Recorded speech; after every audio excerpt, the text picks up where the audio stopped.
Hi friends, welcome to our channel. ఈరోజు notification చాలా మంచి నోటిఫికేషన్. ఈ వీడియోని ఎక్కడ స్కిప్ చేయకుండా వీడియోని ఎండ్ వరకు చూడండి. అలాగే ఈ వీడియోకి మినిమం 50 లైక్స్ అయితే కోరుకోవడం జరుగుతుంది. కాబట్టి ప్రతి ఒక్కరు కూడా లైక్ చేయడం మాత్రం మర్చిపోద్దు. లైక్ చేయడం వల్ల నాకు ఎంతో బూస్ట్ అండ్ ఎంకరేజ్మెంట్ ఇచ్చినట్టుగా ఉంటుంది. సో ప్రతి ఒక్కరు కూడా అప్లై చేయడానికి ట్రై చేయండి. అలాగే వెళ్తూ మన ఛానల్ని సబ్స్క్రైబ్ చేసుకోవడం మాత్రం మర్చిపోవద్దు. మీరు నాతో డైరెక్ట్గా కాంటాక్ట్ అవ్వాలంటే డిస్క్రిప్షన్ బాక్స్లో నా వాట్సాప్ ఐడి ఇవ్వడం జరిగింది. అక్కడి నుంచి నాకు డైరెక్ట్గా మెసేజ్ చేయొచ్చు, కనెక్ట్ అవ్వచ్చు.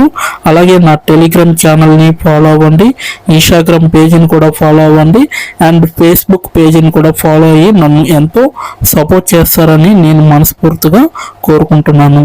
టెప్స్ టాలెంట్ నుంచి ఈ యొక్క వేకెన్సీ అనేది రావడం జరిగిందనమాట. ఇన్సైడ్ సేల్స్ రిప్రజెంటేటివ్ అనేసి ఇవ్వడం జరిగింది. SDR US IT staffing and recruitment service అనేసి ఇవ్వడం జరిగింది. అంటే మీరు US టైం జోన్లో ఎక్కడైతే ఐటీ స్టాఫింగ్గా పనిచేయవలసి ఉంటుందన్నమాట. ఇదైతే భారతదేశం అంతటా కూడా ఈ యొక్క వేకెన్సీ అనేది తీయడం జరిగింది. ఒక వారం క్రితమే ఈ యొక్క వేకెన్సీ అనేది రిలీజ్ చేయడం జరిగింది అనమాట. 100 కంటే ఎక్కువ మంది దరఖాస్తుదారులు ఇప్పటి వరకు అప్లై చేసుకోవడం జరిగింది. రిమోట్గా మీరు వర్క్ చేయొచ్చు, అంటే ఇంటి దగ్గర ఉంటే మీరు క్లియర్గా వర్క్ చేసుకోవచ్చు. పూర్తిగా ఫుల్ టైం వర్క్ అనమాట. 5 నైపుణ్యాల్లో మ్యాచ్ అనేసి ఇవ్వడం జరిగింది. అంటే మీరు 5 స్కిల్స్ ఉంటే సరిపోతుంది అనమాట. ఇక్కడ సేల్స్ అంటే అమ్మకాలు, అలాగే మైక్రోసాఫ్ట్ డైనమిక్స్ అనమాట CRM కింద వర్క్ చేయాల్సి ఉంటుంది. కోల్డ్ కాలింగ్ అనేసి ఇవ్వడం జరిగింది, అంటే మీరు కాలింగ్ కూడా చేయవలసి ఉంటుంది. అలాగే మైక్రోసాఫ్ట్ డైనమిక్స్ 365 అంటే MS ఆఫీస్ 365 మీకైతే ఖచ్చితంగా రావాలన్నమాట. ప్రత్యక్ష అమ్మకాలు ఏవైతే ఉంటాయో వాటిని మీరు తెలుసుకునే విధంగా, ఇతరులకి వివరించే విధంగా ఉండాలి. ఎలా అప్లై చేయాలో వీడియో ఎండ్ వరకు చూస్తే మీకు అర్థమవుతుంది. కాబట్టి ఎండ్ వరకు చూడండి, ఎక్కడ స్కిప్ చేయకుండా. అలాగే మనకి లీ హమర్ గారు ఈ యొక్క వేకెన్సీ అనేది తీయడం జరిగింది అనమాట. ఉద్యోగం గురించి చూసుకుంటే మనకి ఇన్సైడ్ సేల్స్ డెవలప్మెంట్ రిప్రజెంటేటివ్ అనేసి ఇవ్వడం జరిగింది. అలాగే SDR అనేసి అంటారు. US ఐటీ స్టాఫింగ్ మరియు రిక్రూట్మెంట్ సర్వీసెస్ వీరికి నివేదిస్తారు. అమ్మకాలు VPగా, అలాగే స్థానం remote India, US central working అవర్స్గా మీరైతే చేస్తారు. అంటే US టైం జోన్ అవర్స్లో మీరైతే వర్క్ చేస్తారనమాట. అనుభవం వచ్చేసరికి ఐటీ స్టాఫింగ్, రిక్రూట్మెంట్ సర్వీస్లో, సేల్స్లో 2 సంవత్సరాల అనుభవం అయితే ఖచ్చితంగా ఉండాలనేసి వీళ్ళైతే చెప్పడం జరుగుతుంది. సో స్టెప్స్ టాలెంట్ గురించి చూసుకుంటే ఇక్కడ స్టెప్స్ టాలెంట్ అనేది క్లౌడ్ డిజిటల్ ట్రాన్స్ఫర్మేషన్ మరియు ఆధునీకరణ చొరవల కోసం ఎలైట్ టాలెంట్ను సోర్సింగ్ చేయడంలో ప్రత్యేకత కలిగిన ఖచ్చితత్వంతో నడిచే IT అండ్ ERP సిబ్బంది సంస్థ అనేసి చెప్పడం జరుగుతుంది. మా టాలెంట్ పెండింగ్లో ఉన్న ఆధారిత నియమిక సాంకేతికతకు ద్వారా ఆధారితం అనేసి చెప్పడం జరుగుతుంది. ప్రతి నియమిక సాంకేతికంగా అలాగే జట్టు డైనమిక్స్ మరియు సంస్థాగత విలువలకు అనుగుణంగా ఉండేలా మేము నిర్ధారిస్తాము అనేసి చెప్పడం జరుగుతుంది. మా ప్రధాన విలువలు వచ్చేసరికి నాణ్యత, సమగ్రత మరియు ఆవిష్కరణ మేము చేసే ప్రతి పనిని నడిపిస్తాయి అనేసి క్లియర్గా చెప్పడం జరిగిందనమాట. అలాగే నిర్భయమైన అమ్మకాలు నిపుణుడు అనమాట. మీరు కోల్డ్ కాలింగ్ సవాల్ను విజయవంతంగా ఎదుర్కొంటారు. తిరస్కరణ మిమ్మల్ని కదిలించదు, అలాగే ఇది మిమ్మల్ని ఉత్తేజపరుస్తుంది. గేట్ క్లేపర్ను ఛేదించేందుకు నిర్ణయాధికారులను నిమగ్నం చేయడానికి మరియు మా VP ఆఫ్ సేల్స్ కోసం తలుపులు తెరిచేందుకు మీకు పట్టుదల మరియు ధైర్యం ఉన్నాయి అనేసి చెప్పాలి. అలాగే ఇది అధిక ప్రభావ అమ్మకాల పాత్ర. ఇక్కడ మీరు సంభావ్య క్లయింట్లను ముందుగానే గుర్తించడం మరియు నిమగ్నం చేయడము, అధిక విలువ సమావేశాలను ఏర్పాటు చేయడము మరియు స్టెప్స్ టాలెంట్ మార్కెట్ పరిధిని విస్తరించడం వంటి బాధ్యతలు అయితే తీసుకుంటారనమాట. అలాగే సంబంధాలను నిర్మించుకోవడం, అంటే రిలేషన్షిప్స్ని మీరైతే అంటే వాటితో మీరు ఎక్కువగా రిలేటివ్గా ఉండే విధంగా ఉండాలి. విలువలను స్పష్టంగా చెప్పడం, అలాగే మరియు కొత్త వ్యాపార అవకాశాలను సృష్టించడం వంటి మీ సామర్థ్యం మీ విజయానికి కీలకం అనేసి చెప్పడం జరుగుతుంది. మీరైతే ఏం చేస్తారనేసి ఇవ్వడం జరిగింది. Outbound sales and lead generation అనమాట. అలాగే అపాయింట్మెంట్ సెట్టింగ్ కూడా చేస్తారు, అంటే ఎవరెవరికి అపాయింట్మెంట్ ఇవ్వాలి అనేది మీరైతే చెక్ చేస్తారు. అలాగే క్లయింట్ ఎంగేజ్మెంట్ ఏదైతే ఉంటుందో అది కూడా చేస్తారు. CRM సేల్స్ ప్రాసెస్ ఎగ్జిక్యూషన్గా మీరైతే వర్క్ చేస్తారు. అలాగే ఏఐ ఆధారిత నమ్మకంగా కూడా మీరు వర్క్ చేయాల్సి ఉంటుంది.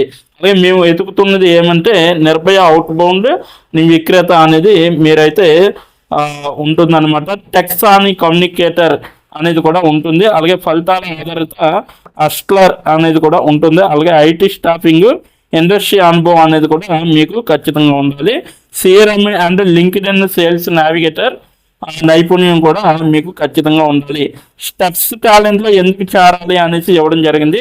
ఏఐ ఆధారిత ఐటీ సిబ్బంది నియామకంలో బృందంలో ముందంజలో వేగంగా అభివృద్ధి చెందుతున్న కంపెనీ కాబట్టి మీరైతే దీంట్లో మంచిగా ఖచ్చితత్వంతో కూడిన అమ్మకాల వ్యూహం అనేది ఉంటుంది. అలాగే పనితీరు మరియు ఫలితాల ఆధారంగా వృద్ధికి స్పష్టమైన మార్గం అనేది ఉంటుందనేసి వీళ్ళైతే చెప్పడం జరుగుతుంది.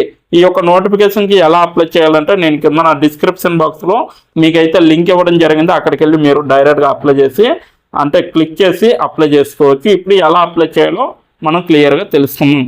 ఇప్పుడు ఎలా అప్లై చేయాలో మనం తెలుసుకున్నాం. డిస్క్రిప్షన్ బాక్స్లో ఇచ్చిన లింక్ మీరు ఓపెన్ చేయగానే మీకు ఈ విధంగా నోటిఫికేషన్ అనేది ఓపెన్ అవుతుంది. ఇక్కడ మీరు ఈజీ అప్లై పైన క్లిక్ చేస్తే మనకి నెక్స్ట్ పేజీ అనేది ఓపెన్ అవుతుంది. ఇక్కడ నెక్స్ట్ పేజీలో అప్లై టు అని ఉంది కదా, అక్కడ దాని పక్కన కంపెనీ నేమ్ అనేది రావడం జరుగుతుంది. ఏ కంపెనీకి అయితే అప్లై చేస్తున్నారో ఆ యొక్క కంపెనీ నేమ్ అనేది రావడం జరుగుతుంది. దాని తర్వాత మీరు మీ యొక్క ఈమెయిల్ ఐడితో లింక్డ్ఇన్లో లాగిన్ అయ్యి ఉండాలి. అలా అయ్యి ఉంటే మీకు ఈమెయిల్ ఐడి కూడా కనబడుతుంది. ఫోన్ కంట్రీ కోడ్ అనేది కూడా కనబడుతుంది. అక్కడ మీ యొక్క ఫోన్ కంట్రీ కోడ్ని మీరు ఎంటర్ చేయాలి. మనది ఇండియా కాబట్టి +91 అని ఉంటుంది. మొబైల్ ఫోన్ నెంబర్ ఉంది కదా, అక్కడ కూడా మీ యొక్క పర్మనెంట్ మొబైల్ నెంబర్ అనేది ఇవ్వాలి. తర్వాత మీరు నెక్స్ట్ అనే ఆప్షన్ పైన క్లిక్ చేయాలి. నెక్స్ట్ పేజీకి తీసుకువెళ్తుంది. ఇక్కడ మీరు మీ యొక్క రెజ్యూమ్ అనేది అప్లోడ్ చేయాలి. డాక్యుమెంట్లో కానీ పీడిఎఫ్లో కానీ రెజ్యూమ్ని అప్లోడ్ చేయాలి. మినిమం రెజ్యూమ్ అనేది 2 MBలో ఉండాలి. అప్లోడ్ చేశాక నెక్స్ట్ అనే ఆప్షన్ పైన క్లిక్ చేయాలి. మనల్ని జాబ్కి కావలసిన కొన్ని క్వశ్చన్స్ అడగడం జరుగుతుంది. అవి ఏంటంటే ఇప్పుడు చూడండి, మీరు how many years of work experience అని అడుగుతుంది. ఎక్స్పీరియన్స్ లేకపోతే నో ఎక్స్పీరియన్స్ అనేది మీరు మెన్షన్ చేయాలి. ఎస్ ఆర్ నో అనేది. అది కూడా ఎటువంటి ఎక్స్పీరియన్స్ అవసరం లేదు అని అప్లికేషన్లో మెన్షన్ చేస్తే అప్పుడు మీరు నో ఎక్స్పీరియన్స్ అని టైప్ చేయాలి. ఎక్స్పీరియన్స్ ఉన్నవాళ్ళు కంపెనీ నేము, ఏ కేటగిరీలో వర్క్ చేశారు, కేటగిరీ నేమ్ అనేది ఇవ్వాలి. కంపెనీలో ఎప్పుడైతే జాయిన్ అయ్యారో స్టార్ట్ డేట్ అనేది ఇవ్వాలి. మీరు ఎప్పుడు మానివేశారో అంటే ఆ కంపెనీ నుంచి మీరు ఎప్పుడు లీవ్ అయ్యారో ఎండ్ డేట్ కూడా మీరు ఇవ్వాలి. CTC total package of year అంటే మీకు పర్ ఇయర్కి ఎంత ప్యాకేజ్ వచ్చింది అనేది కూడా మీరు మెన్షన్ చేయాలి. ఎక్స్పీరియన్స్ లేని వాళ్ళు company name, starting date, end date, CTC ఇవేమీ ఇవ్వక్కర్లేదన్నమాట. నెక్స్ట్ వన్ చూసుకుంటే what is your level of proficiency in English అంటే మీకు ఇంగ్లీష్లో ఎంత ప్రావీణ్యం ఉందో వీళ్ళైతే అడగడం జరుగుతుంది. ఎక్సలెంట్ అయితే ఎక్సలెంట్, గుడ్ అయితే గుడ్, యావరేజ్ అయితే యావరేజ్, బిలో యావరేజ్ అయితే బిలో యావరేజ్, ఇలా ఇచ్చిన పాయింట్స్లో ఏవో ఒక ఆప్షన్ని మీరు సెలెక్ట్ చేసుకొని మీరైతే అక్కడ మెన్షన్ చేయాలి.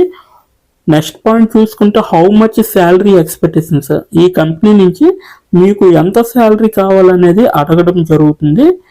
అది కూడా మీరు మెన్షన్ చేయొచ్చు. నెక్స్ట్ పాయింట్ చూసుకుంటే how did you see this job అంటే మీరు ఈ జాబ్ని ఎక్కడి నుంచి చూసారో అని అడగడం జరిగింది. సో మీరు యూట్యూబ్ అయితే యూట్యూబ్, ఫేస్బుక్ అయితే ఫేస్బుక్, ఇన్స్టాగ్రామ్ అయితే ఇన్స్టాగ్రాము, లింక్డ్ఇన్ అయితే లింక్డ్ఇన్, నౌకరీ అయితే నౌకరీ. సో ఈ 4 అంటే ఈ 5 రకాలలో మీరు ఎక్కడి నుంచి అయితే ఈ యొక్క జాబ్ పోస్టింగ్ని చూసారో సో అది మీరు మెన్షన్ చేయాలి. నెక్స్ట్ వన్ వచ్చేసరికి మీకు బ్రీఫ్ యువర్ సెల్ఫ్ ఇంట్రడక్షన్ అని ఉంటుంది. అక్కడ మీరు ఒక 5 or 10 లైన్స్ మీకోసం మీరు రాస్తే సరిపోతుందన్నమాట. ఫైనల్గా మీరు సబ్మిట్ యువర్ అప్లికేషన్ ఆప్షన్ పైన క్లిక్ చేస్తే మీ అప్లికేషన్ అనేది కంపెనీ వాళ్ళకి చేరుతుంది. మీ రెజ్యూమ్ని చూసి అలాగే మీ స్కిల్స్ని చూసి మీ డీటెయిల్స్ అన్నీ చూసి డైరెక్ట్గా మిమ్మల్ని కాంటాక్ట్ అవ్వడం అనేది జరుగుతుంది. లేదా మీరిచ్చిన ఈమెయిల్కి ఇంటర్వ్యూ మెయిల్ పంపడం జరుగుతుందన్నమాట. అలాగే మీరు ఎప్పటికప్పుడు మీ యొక్క ఈమెయిల్ని చెక్ చేసుకోవాలి. సో ఇదన్నమాట మొత్తం అప్లై చేయవలసిన ప్రాసెస్. నోటిఫికేషన్ పూర్తి డీటెయిల్స్ చూస్తారు కదా, ఇంకెందుకు ఆలస్యం, వెంటనే అప్లై చేసుకోండి. ప్రతి ఒక్కరు కూడా ఈ నోటిఫికేషన్కి అప్లై చేసుకుంటారని కోరుకుంటున్నాను. ఇప్పటి వరకు ఈ వీడియోని చూసిన ప్రతి ఒక్కరికి చాలా చాలా థ్యాంక్స్ ఫర్ వాచింగ్.